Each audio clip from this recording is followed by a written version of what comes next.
చపాతీలోకి, జొన్న రొట్టెలోకి, ఫ్రైడ్ రైస్లోకి ఈ కర్రీ చాలా బాగుంటుంది. కొంచెం రైస్ తీసుకొని ఎక్కువ కర్రీ తీసుకుంటే బాగుంటుంది. మరి రెసిపీలోకి వెళ్దామా?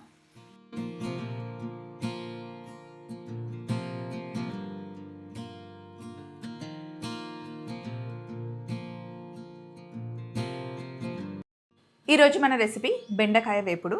రెగ్యులర్గా కాకుండా కొంచెం డిఫరెంట్గా సింపుల్ ప్రాసెస్ చేద్దాము. ఇక్కడ చూడండి, బెండకాయలు నేను ఆల్రెడీ కట్ చేసి పెట్టుకున్నాను. 1/2 కిలో బెండకాయలు ఇవి. కొంచెం పెద్ద పెద్ద పీసెస్ కట్ చేశాను. దీంట్లో 1 టీ స్పూను ఆయిల్ వేయండి ఇట్లా,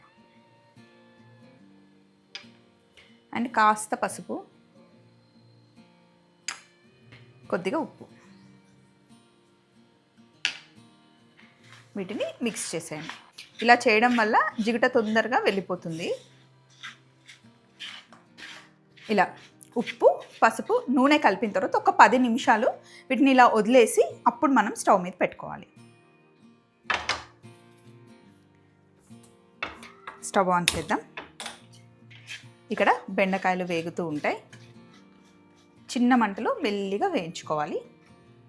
అలాగే ఇంకొక ప్యాన్ ఇక్కడ పెడదాం. ఇందులో కొద్దిగా నూనె వేసుకుందాం, ఉల్లిపాయలు వేగడానికి సరిపడా.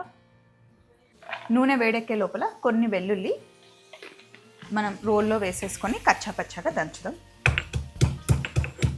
వెల్లుల్లిని నూనెలో వేసేద్దాం. అలాగే కాస్త కరివేపాకు కూడా, ఉల్లిపాయలు, పచ్చిమిర్చి వేసుకున్నాం. ఇప్పుడు చిన్న మంటలో దూరగా వేగనివ్వాలి. అలాగే ఇక్కడ పక్కన వేగుతున్నాయి కదా, జస్ట్ కలుపుతూ ఉండాలి బెండకాయలు. ఇందులో కొద్దిగా ఉప్పు వేద్దాం. బెండకాయల్లో వేసిన ఉప్పు సరిపోదు.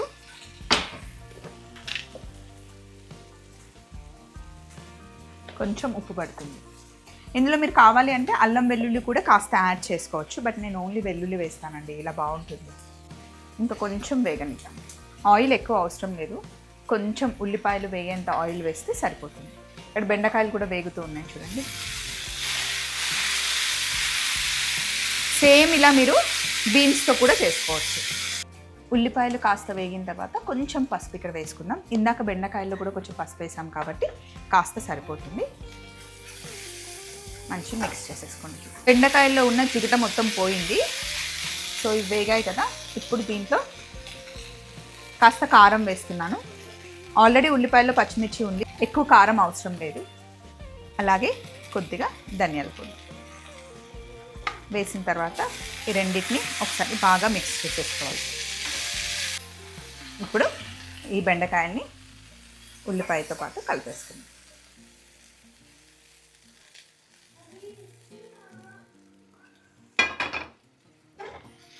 మొత్తం మిక్స్ చేసేయండి.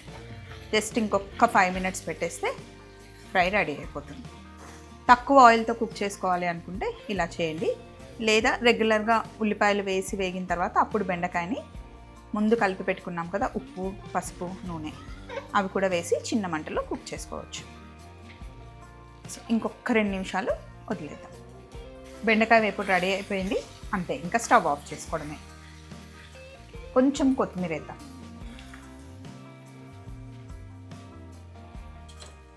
అంతే, డన్. సింపుల్గా ఇలా తయారు చేసుకోండి బెండకాయ ఫ్రై. ఒకసారి ట్రై చేయండి. మళ్ళీ ఇంకొక రెసిపీతో కలుసుకుందాం. Take care, bye.